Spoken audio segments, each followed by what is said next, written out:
오늘은 공동체 문제 해결법이라는 제목으로 함께 말씀을 나누려고 합니다. 우리 함께 인사하겠습니다. 샬롬.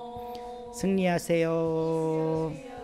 세상 누구보다 사랑합니다. 네. 우리 이수진 집사님 아프지 마시고 멀리 계신 호주 서로님들도 아프지 마시고 다들 건강하시면 좋겠습니다. 오늘 아침에 보니까 미세먼지가 쫙 끼어갖고 하늘이 좀 희뿌옇더라고요. 또 환절기라 아침 저녁으로 좀 춥기도 한데 이럴 때 이 기관지 질환에 조심해야 될 것 같습니다. 이거 누가 그렸는지 맞힐 수 있을까요? 저는 불가능하다고 보는데. 네, 왜냐하면 지난주처럼 이상한 사람이거든요. 처음 듣는 사람. 아르트 데헬데르라는 사람이 그린 그림입니다. 이 그림이 1700년에 그린 건데 여러분이 늘 보고 계신 렘브란트와 무관하지 않습니다. 왜냐하면 이 사람이 지금 자화상을 그린 거거든요. 자기 얼굴을 그린 거예요. 근데 손에 뭘 들고 있죠? 손에 책? 사진? 1700년인데 1800년대 후반돼야 사진이 개발돼요. 그림을 들고 있어요. 신문 아니고 이 그림이 바로 렘브란트의 그림입니다. 렘브란트의 그림을 그린 걸 보고 있는 자신의 모습을 그린 거예요. 그러면 이 그림 속에 들어있는 렘브란트의 원작이 뭘까? 바로 이 그림인데요. 그리스도의 설교라고 하는 판화, 애칭 판화입니다. 그러니까 렘브란트가 40살 때쯤 돼갖고, 그러니까 40대 초반 정도에 그린 그림인데 이때가 전성기였어요. 렘브란트의 많은 화가들에게 영향력을 이제 알릴 때이기도 하고 또 렘브란트라는 이름이 올라갔을 때이기도 합니다. 그때 그린 그림인데요. 오늘 우리가 마태복음 18장을 읽었잖아요. 근데 이 그림은 19장에서 20장을 배경으로 만든 그림입니다. 근데 저는 18장의 청중들과도 무관하지 않다고 생각해서 이제 이 그림을 가져왔는데 여기 보면 되게 많은 사람들이 있어요. 가운데 후광이 빛나는 예수님이 설교를 하고 계시고 예수님은 이렇게 꽃미남처럼 생기지 않았을 가능성이 매우 높아요. 그 앞에 뭐 여러 사람들이 있는데 조금 뭐라 그럴까, 여기 보면 여성도 있고 여성도 있죠. 남자도 나이 드신 분, 젊은 사람 다 있고 저 구석에서 낙타를 타고 뭐 조는 것처럼 하면서 듣는 사람도 있고 뒷짐지고 지팡이 짚고 있는 거 보면 좀 신분이 높은 사람인 것 같은데 그런 사람도 하나 있고, 그러니까 예수님이 하신 이야기를 듣고 토론하는 것과 같은 분위기가 연출되어 있기도 하고, 그러니까 여기에는 어쨌든 사람이 굉장히 많아요. 제가 이 그림을 보면서 느낀 첫 번째 느낌은 예수님의 말씀은 굉장히 다양한 각계각층의 사람들이 들었겠다 라는 생각을 해봤어요. 그리고 그걸 오늘날 교회로 한번 대입을 해봤는데 오늘날 교회에는 굉장히 다양한 사람들이 있어요. 클수록 당연한 이야기죠. 5만 명 모이는 교회에 그러니까 우리나라에서 소위 뭐 경제적 지표로 따졌을 때 0.1%부터 99%까지 다 있지 않겠어요? 그렇죠? 다양한 사람들이 있는데 스피커는 하나예요. 그렇죠? 예수님 시대 때도 마찬가지였습니다. 굉장히 다양한 청중들이 있는데 스피커는 예수님 하나였어요. 복음서의 기록에 따르면. 물론 저는 예수님은 겸손하신 분이시고 상대방을 존중할 줄 아는 분이시기 때문에 일방적인 설교의 형태로 가르치지 않았을 거라고 생각해요. 이제 제자들의 기억 속에 남은 가르침을 썼기 때문에 오늘날 설교의 형태로 우리가 성경을 보는 것뿐이지 실제 2000년 전에 갈릴리 일대를 돌아다니면서 하셨던 예수님의 사역은 일방적인 선포는 별로 없었을 거라고 생각합니다. 이제 수업 시간에 우리 한국 사람들은 익숙하지가 않은데요. 토론을 하는 수업이 사실 진짜 좋은 수업이에요. 그러니까 한국인들이 미국이나 어디 영미권으로 유학을 가면 제일 이제 어려운 게 토론하는 수업이라고 해요. 항상 선생님이 앞에 칠판에 적으면 받아 적고 외우고 시험을 잘 보는 학생이 우수한 학생이라고 평가받는 이런 환경에서 자랐기 때문에 그렇게 공부하면 되는 줄 알고 가서 했는데 이게 막 C, D를 맞는 거예요. 이게 무슨 문제일까라고 보니까 외국 교수들은 수업 시간에 얼마나 말을 많이 했느냐를 갖고 점수를 주는 거예요. 그러니까 질문을 많이 하고 자기 의견을 많이 피력하는 사람이 높은 점수를 받는 거죠. 서구 사회의 학교에서는. 근데 예수님도 저는 그런 형태의 가르침을 하셨을 거라고 봐요. 그러니까 제자들이 질문해요.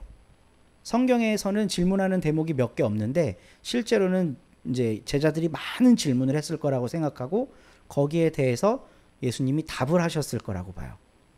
만약에 일방통행이었다면 청중이 제한되어 있었을 거예요. 듣고 싶은 그 이야기에 꽂힌 사람, 듣고 싶은 사람들만 듣는 거예요. 근데 예수님의 그 가르침이라는 건 상호 간에 소통하면서 일어나는 거기 때문에 때로는 바리새파 사람들이 질문을 던지기도 했을 거고 때로는 아주 가난한 사람이 질문을 던지기도 했을 거고 때로는 직업적으로 죄인인 사람들이 질문을 던지기도 했을 거예요. 성경에 보면 특히 누가복음에 보면 예수님이 그 세리들하고 친하게 지냈다는 대목들이 나와요. 오늘날로 치면 좌파들은 예수님 안 믿습니다. 세리는 역적들인데 이 역적들하고 예수님이 대화를 하는 거예요. 그래서 저는 이 렘브란트라고 하는 사람의 상상력이 참 대단하다고 느낀 게 뭐냐면 예수님의 청중을 다양하게 그려넣음으로써 예수님이 모두의 그리스도가 되시고 모든 사람들의 질문에 답하실 수 있는 참 스승이었구나. 그 시대의 스승이었구나 라는 걸 느낄 수 있게 해줘요. 오늘날 우리 사회의 문제는 양극화라고 하는 말로 많이들 설명을 하려고 하는데 유튜브를 보잖아요. 오늘도 아침에 이제 제가 그 교회까지 오면서 마태복음 18장과 관련된 설교들을 이렇게 들으면서 왔거든요. 근데 이제 운전을 하고 있으니까 한 편이 끝나고 나면 다음 편이 자동으로 재생될 거 아니에요? 꼭 제가 검색했을 것 같은 사람들만 골라줘요. 알고리즘에 의해서. 내가 듣고 싶은 사람, 내가 동의할 수 있는 사람, 이런 사람들 거면 자꾸 뜨는 거죠. 그러니까 오늘날 같은 경우는 자기가 기존에 갖고 있던 생각을 더욱 강화하는 방식으로 계속 지식을 습득해서 점점점 외골수로 갈 확률이 매우 높아지는데 이런 상황에서 오늘 말씀이 그리고 우리 예수님의 가르침을 그린 렘브란트의 그림이 우리의 생각을 좀 더 넓혀주고 풍요롭게 해줄 수 있는 것 같습니다. 세리들은 다 지옥 가야 되나? 바리새파 사람들은 죽어야 되나? 제가 한번 그 마포교회에 있을 때 이런 질문을 한 적이 있는데 그 설교 시간에 성도들에게 김정은이 지옥 가야 됩니까? 그랬는데 아무도 선뜻 네라고 얘기하지 못하더라고요. 김정은도 구원받을 수 있으면 구원받아야죠. 기독교가 그토록 싫어하는 뭐 공산주의라고 불리는 그 집단들도 하나님의 은총과 자비 안에 포함돼서 천국 백성 되면 좋잖아요. 근데 오늘날은 좀 뭐라 그럴까 자기가 기존에 갖고 있던 생각을 자꾸 강화하는 방식으로 더 세게 만들어가기 때문에 한 번 틀리다고 생각하면 영원히 틀리고 내가 옳다고 믿는 거는 계속 쫓아가고 이런 좀 모습들이 있는 것 같아요. 근데 예수님의 가르침의 대상은 편협하지 않았고 되게 다양한 사람들이 듣고 서로 상호작용을 했었던 그런 모습을 이 그림을 통해 생각해 볼 수가 있습니다. 그렇다고 예수님이 바리새파 사람을 다 받아줬냐? 그렇지는 않습니다. 세리들을 다 받아줬냐? 그렇지도 않아요. 특히 이 그림의 배경이 되는 마태복음 19장 20장은 예루살렘을 향하는 과정 중에 예수님이 바리새파 사람들하고 갈등을 하고 있는 대목을 그린 그림이에요. 그러니까 꾸짖는 거죠. 바리새파 사람들의 위선적이고 거짓된 그 삶에 대해 꾸짖고 있는 이제 장면인데 이 이야기가 모두의 이야기가 되려면 어떤 사람은 이 이야기가 마음에 찔릴 거고 어떤 사람은 부글부글 끌어올라서 분노하게 될 거고 굉장히 다양한 반응을 하게 될 거 아니에요. 그래서 예수님도 참 피곤하게 사셨겠다. 각계각층 사람들에게 모두를 만족시켜 줄 만한 그런 메시지를 할 수는 없고 누군가는 화가 나게 누군가는 행복하게 하셨을 텐데 그래서 예수님 십자가에 달려 죽으신 거 아닌가 하는 그런 생각을 해봅니다. 우리가 함께 오늘 읽은 말씀은요, 작은 교회를 그동안 많이 위로했던 말씀이에요. 왜냐하면 이런 내용이 있거든요. 20절 말씀 한번 보실래요? 두세 사람이 내 이름으로 모여 있는 자리, 거기에 내가 그들 가운데 있다. 이러면 이제 개척교회 하는 경우에는 이런 말씀들을 꽉 붙잡고, 그치, 숫자가 많은 게 중요한 게 아니지, 두세 사람만 있어도 그게 바로 교회지, 우리 안에 예수님이 함께 하신다 그랬지 하고 막 이제 위로를 받는 이런 말씀으로 많이 활용을 해요. 근데 제가 항상 강조하는 거지만 성경은 맥락으로 읽으라 그랬잖아요. 이건 전혀 그런 맥락에서 쓰여진 이야기가 아닙니다. 15절 말씀부터 보면 공동체 내에서 일어나는 죄와 관련된 이야기예요. 공동체에서는 어떤 죄가 일어날 수 있을까요? 무슨 죄를 지을 수 있을까? 공동체 안에서 일어날 수 있는 죄가 어떤 게 있을까요? 공금 횡령, 뭐 성범죄, 뭐 다양한 것들이 일어날 수 있겠죠. 뭐 따돌림. 근데 이 모든 범죄, 교회 공동체 내에서 일어날 수 있는 죄의 본질을 잘 파악해 보잖아요. 그러면 이게 권력형인 경우가 되게 많습니다. 권력형인 경우. 교회 안에서 힘이 없는 그룹이 힘이 있는 그룹을 힘들게 하는 역사는 별로 없어요. 엉권이 있고 뭔가 통제권이 있는, 그 교회 안에서 어떤 법적 권한이 있는 그룹이 그렇지 못한 그룹을 이렇게 힘들게 하는 그런 경우들이 있죠. 시골에 있는 한 교회에서 제가 사역을 할 때 그 주방에서 항상 문제가 일어났어요. 어떤 문제가 일어났냐면 30년 동안 주방에서 봉사하던 권사님이 밥만 하고 나면 집으로 반찬을 많이 가져가는 거예요. 아니, 근데 저는 지금 생각해보면 좀 갖고 갈 수도 있지. 그런데 이제 그게 불만인 겁니다. 몇몇 사람들이 왜 교회 돈으로 산 반찬을 다 자기 집으로 가져가. 근데 이분도 좀 무리수를 뒀죠. 왜냐하면 다 먹고 이렇게 뭐 남고 이러면 좀 이렇게 싸주고 이러면서 가져가면 되는데, 좋은 거 먼저 딱 챙겨서 싸놓고 이제 밥을 먹는 거예요. 그러니까 문제가 돼서 주방에서 이러쿵 저러쿵 이야기들이 많이 나오니까 교회에서 어떤 특단의 조치를 내렸냐면요, 앞으로 6개월간 식당 폐쇄, 이런 특단의 조치를 내렸어요. 그냥 안 먹는 거예요. 그냥 예배 끝나면 집에 가지 뭘 밥 먹느라고 싸우냐 하고 간 거예요. 그냥. 그때 가장 피해를 많이 본 집단이 어디냐면 청년부입니다. 왜냐하면 청년부가 오후에 모임이 있었거든요. 얘네들은 오전에 와갖고 대예배 드리고 쭉 남아있다가 이제 오후 예배까지 드려야 되는데 교회에서 밥을 안 주니까 나가서 사 먹어야 되는 거예요. 그럼 뭐 이렇게 좀 뭐라 그럴까, 쓸데없이 돈도 써야 되고 늘 먹던 거 못 먹어야 되고 피해를 보는 거잖아요. 그러니까 결국 피해를 보고 힘들어지는 집단은 교회 안에서 결정권이나 언권이나 어떤 권한이 없는 사람들이 많은 피해를 봐요. 근데 그게 예수님이 이 말씀을 정확하게 하신 게 정말 대단하신 분이라고 느끼는 게, 이 말씀의 배경이 되는 마태복음 18장 1절에서 14절까지, 이거 나중에 꼭 한번 읽어보세요. 그 내용이 뭐냐면요, 소자에게 함부로 하지 말아라요. 작은 자에게. 그러니까 공동체가 짓는 죄라고 하는 거는 언론에 나오는 그런 죄를 말하는 게 아닙니다. 작은 자들이 힘들어지는 상황이 죄라는 거예요. 그렇죠? 그러면 여기 보면 내 형제가 너에게 할 때 이 너에게는 힘 있는 사람일까, 힘이 없는 사람일까? 힘이 없는 사람일 수가 있죠. 나는 그 고통을 당하는 쪽이니까. 이 고통을 당하는 사람이 고통을 준 사람에게 단 둘이 있는 자리에서 충고를 하래요. 와, 이거 진짜 어려운 일입니다. 굉장히 용기 있는 일이에요. 근데 그가 너의 말을 들으면 너는 그 형제를 얻은 것이다 라고 얘기를 해요. 근데 이 구절들을 우리는 교회에서 보통 거꾸로 말해요. 장로나 목사나 뭐 신방 많이 한 권사님이나 교회 어른이 교회 안에서 어떤 탈선 행위를 하는 사람을 권고할 때 많이 이 구절을 사용해요. 집사님, 그렇게 안 하면 좋겠어. 라는 이야기를 들을 수밖에 없는 사람. 그러니까 이 성경 구절을 이용해 갖고 그 사람이 고개를 끄덕이고 말을 들으면 진짜 우리 교인이 되는 거고, 말 안 들으면 뭐 가는 거지 뭐, 이렇게 이 말씀을 적용하는데 예수님이 말씀하신 맥락은 정반대라는 거예요. 힘이 없는 사람에게 이 일을 하라고 이야기를 하는 겁니다. 근데 힘이 없는 사람이 이런 일을 하기 정말 힘들죠. 그래서 필요한 사람이 뭐냐면요, 한두 사람이 더 필요한 거예요. 한두 사람. 약자들이 연대할 때 교회 안에서 이제 힘이 생기는 거죠. 약자들이 연대할 때.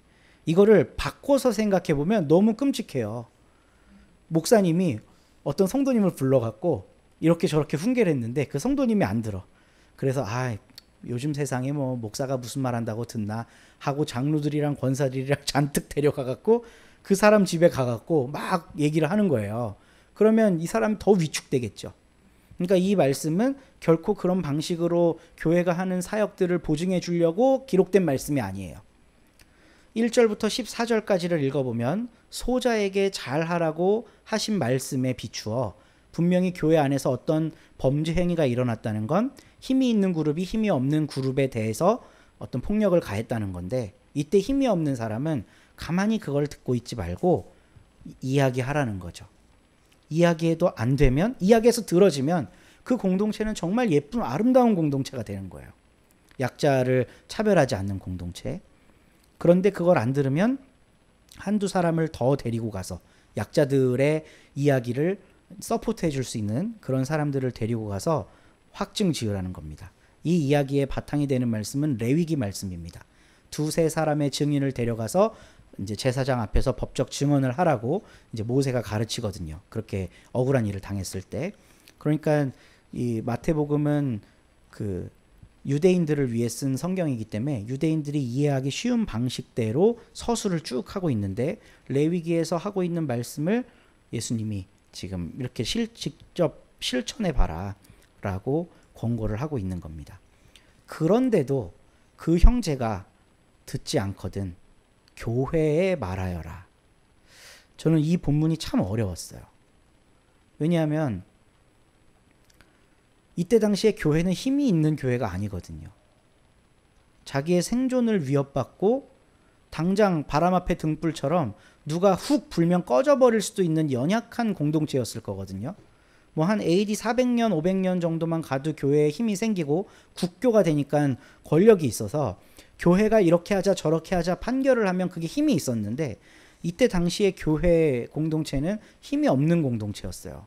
예수님 승천하시고 그 100년 어간의 공동체는 가장 열악한 공동체였습니다. 그럼 교회에 말하면 뭐가 해결되나? 해결 안 될 가능성이 매우 높아요. 그런데도 예수님은 이 세상의 힘의 논리의 방식을 적용한 게 아니라 교회라고 하는, 예수를 따르는 공동체라고 하는 새로운 하나님 나라 질서를 이야기해 주는 거예요. 그 교회가, 그 공동체, 아주 연약한 공동체가 하는 말조차 듣지 않거든 그를 이방 사람이나 세리와 같이 여겨라. 여기서도 굉장히 유대적인 흔적을 우리는 느낄 수 있습니다. 바로 이전에 예수님이 수로보니게 여인, 우리 그 자식 고쳐준 이야기 들었잖아요. 그때 예수님이 이방 여인을 개처럼 여기죠. 그러니까 이 이방 사람이라는 건 개 같은 사람이라는 뜻이에요. 그리고 세리는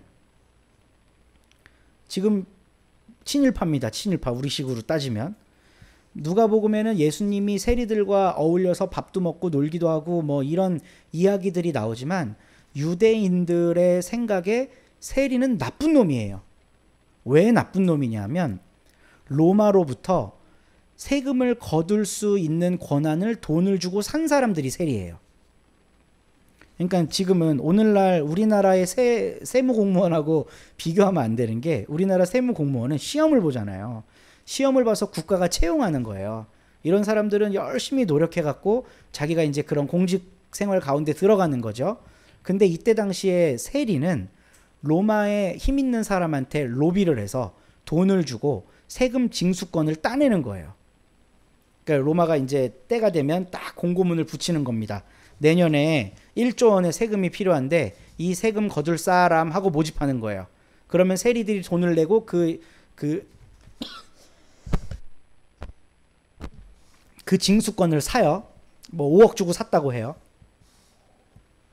그러면 로마는 일단 그걸 판매하면서 돈을 벌죠. 그리고 나서 그 세리가 약속한 1조 원의 세금을 걷어오겠죠. 그러니까 로마 입장에서는 2번 돈 버는 거예요. 근데 누가 가장 많이 피해를 보냐?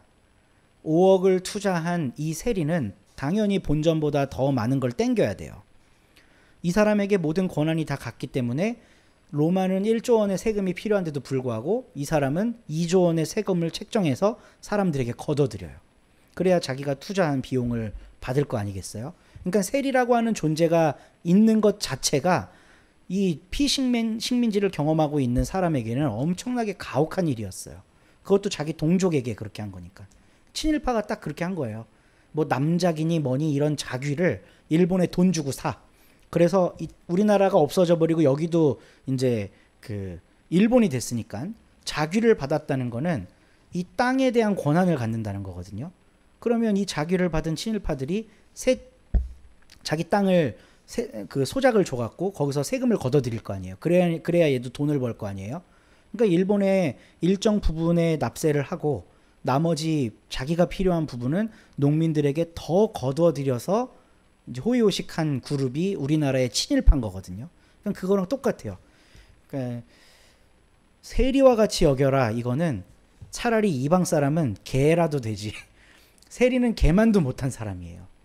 이스라엘 사람들의 입장에서 봤을 때는.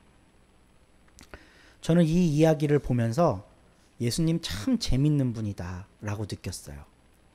힘이 없는 사람들이 연대해서 힘 있는 사람의 잘못을 지적했어요. 근데 얘가 안 들으니까 어디로 가래? 교회로 가래요. 교회는 힘이 있어요, 없어요? 힘이 없어요. 이 교회가 어떤 사법적인 권한을 행사할 수가 없어요. 그 힘 있는 사람한테 너 앞으로 이 사회에서 매장이야 이런 거 할 수 없다니까요. 그럼 교회는 뭐만 할 수 있냐 하면 그냥 그를 이방 사람이나 세리와 같이 여길 뿐이에요. 실질적으로 그 죄 지은 사람이 로마 통치 하에서 법적인 제한을 받을 가능성은 없어요. 오히려 그 사람이 역고소하면 교회 사람들이 피해를 보겠죠. 그렇죠? 참 이 세상에서 답이 안 나오는 이야기를 예수님이 지금 하고 계신 겁니다. 뭔가 해결이 돼야 되는데 가령 오늘날 우리의 그 상황으로 비유해 보면요. 2015년, 16년 한국 교회를 떠들썩하게 했던 명성교회 세습 사건이 있어요. 우리 총회가 세습하면 안 된다고 땅땅땅 판결을 내렸어요. 우리 총회가. 근데 총회는 대한민국 안에 있잖아요. 대한민국 법이 인정을 안 해주는 거예요. 아니 개교회에서 정하고 투표해갖고 정한 건데 그거를 왜 기관이 이래라 저래라 하냐 하고 총회의 의견이 별로 이렇게 받아들여지질 않는 거예요. 그래서 명성교회는 세습을 단행했어요. 그리고 법적 지위도 다 보장을 받았어요. 그럼 우리 교단이 할 수 있는 일은 그러면 이제 명성교회 아웃 이런 거잖아요. 근데 그것마저도 못해. 설령 아웃이라고 해도 명성교회는 교단 탈퇴하고 그냥 하면 돼요. 아무런 법적 구속력이 없어요. 교단의 결정이라는 게. 근데 이때 당시의 교회는 그보다도 훨씬 더 힘이 없는 교회예요. 그러니까 이방 사람과 세리와 같이 여긴다 해도 뭘 이렇게 뭐 뚜렷한 가시적 효과가 없는 거예요. 근데도 예수님은 왜 이렇게 하라고 했느냐 하면 18절 말씀을 보고 이제 예수님의 속뜻이 뭔 줄 알겠다. 내가 진정으로 너희에게 말한다. 무엇이든지 너희가 땅에서 매는 것은 하늘에서도 매일 것이요 땅에서 푸는 것은 하늘에서도 풀릴 것이다. 이 이야기는 이 세상에선 그게 해결이 안 된다고 해도 하나님은 보고 계신다는 거예요. 하나님은 보고 계신다. 그 하나님께서 너희의 편이 되어주신다는 거예요. 두세 사람, 그 연약한 사람들이 연대해 있는 그 자리에 예수님께서 함께하게 하신다고 약속하는 거예요. 이게 그 공동체에게 위로가 되고 문제의 해결 방법이 되려면 이 공동체는 뭘 믿어야 되냐 하면요. 예수가 하나님의 아들이신 것과 언젠간 다시 오셔서 이 세상의 질서를 바꾸실 거라는 걸 믿는 공동체 안에서만 유효한 거예요. 믿음 안에서만 유효하지 현실 세계의 법에서는 유효하지가 않아요. 어떤 때는 우리를 참 절망하게 만듭니다. 왜냐하면 우리는 지금 우리가 투표해서 뽑은 지도자가 빨리 내려왔으면 좋겠거든. 그래서 이런저런 활동을 해요. 뭐 촛불 집회도 하고 뭐 그 하야 시위도 하고 막 해. 근데 그걸로 뭐가 안 되고 있어요. 불가능해 보이는 것 같은 거예요. 이 세상에서는 모든 권한을 쥐고 있는 사람들이 있으니까. 근데 우리 하나님은 거기에 매달려서 뭐 하는 방법도 있지만 교회 공동체가 추구해야 할 더욱더 본질적인 가치를 지금 예수님을 통해 가르쳐 주시는 건데, 약자들이 연대하고 뭐가 옳은 건지 뭐가 그른 건지 선포하라는 거예요. 그래도 안 들으면 할 수 없지 뭐. 근데 그렇게 약자들이 연대해서 선포하는 그 자리에 예수님이 함께하게 하고 계신다고 약속하고 계신 겁니다. 세상뿐만 아니라 교회 안에서도 굉장히 다양한 문제들이 일어나요. 뭐 우리 공동체는 태어난 지 얼마 안 됐고 이제 뭐 이렇게 갈등을 해야 할 만큼의 중차대한 어떤 문제를 우리가 아직 경험해 보지 못해서 그런데, 크고 작은 교회들도 저마다 다 문제들이 있습니다. 우리도 이제 세월이 쌓이고 쌓이면 우리가 미처 생각지도 못했던 어떤 문제들이 드러나게 될 수도 있어요. 근데 이런 문제들이 생길 때 우리가 문제를 해결하는 방식은 어떠해야 할까를 오늘 말씀을 통해 한번 생각해 봅니다. 예수님은 약자들이 연대해서 어떤 결정 권한이 있는 그런 주체에 대해, 그러니까 그들의 비행에 대해 이건 아니에요 라고 이야기하라고 가르쳐 주고 계세요. 그 일 하는 게 참 어렵습니다. 그래서 두세 사람에 함께 할 수 있는 사람을 이렇게 두라고 말씀하신 거고, 법적으로 해결이 안 되더라도 그들의 순수한 마음과 따뜻한 마음, 하나님 나라를 사랑하는 그 열정 가운데 예수님이 함께하게 하신다고 약속을 하고 계세요. 언제일지 아직 모르지만 우리 안에 어떤 문제가 생겼을 때에도 이런 방식으로 해결을 해 나가면 좋겠습니다.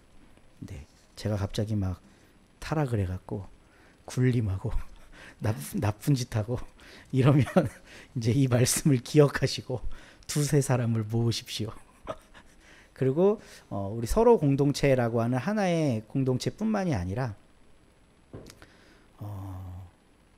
교회라고 하는 곳은 우리가 이제 그 거룩한 공교회를 날마다 고백을 하잖아요. 신앙 고백을 통해. 한국 교회 혹은 이 세상에 있는 교회 전체를 함께 생각해 줘야 돼요. 근데 우리들의 교회가 뭔가 잘못된 방식으로 힘을 사용하고 있을 때 우리 두세 사람이 연대해서 이야기할 수 있는 그런 믿음의 공동체 된다면 주님의 가르침을 잘 받드는 서로 교회가 되지 않을까 생각해 봅니다. 이 이야기는 세대의 세대를 거듭해서 계속 전해졌어요. AD 100년 어간에 있었던 마태 공동체가 이 이야기를 듣고 자기들 공동체의 문제를 해결해 봤고요. 종교 개혁 시대 때도 마찬가지고요. 렘브란트가 활동하던 그 개혁 세대 2세대들이죠. 이 사람들이 활동하던 시대에도 교회의 가르침, 개혁교회의 가르침이라는 건 이제 하나로 쭉 내려오는데 그걸 듣는 다양한 계층의 사람들이 있잖아요. 여기에선 반드시 갈등이 생기게 돼 있거든요. 루터파랑 쯔빙글리파가 싸워요. 서로 자기가 옳다고. 그런 상황 가운데 이 문제를 어떻게 해결해야 할까? 렘브란트는 고민하면서 이런 그림을 그렸을 거예요. 렘브란트 이후에 50년 뒤의 사람이었던 이 사람도, 발음하기도 힘든 아르트 데 헬데르라고 하는 사람도 렘브란트의 그림을 손에 들고 보면서 교회 안에 있는 다양한 사람들을 묵상했을 겁니다. 우리들도 이 정신을 이어받아서 어떤 문제 앞에 섰을 때 우리는 어떻게 해야 하는지 주님의 가르침에 귀를 기울이는 서로님들이 되기를 간절히 바라보겠습니다.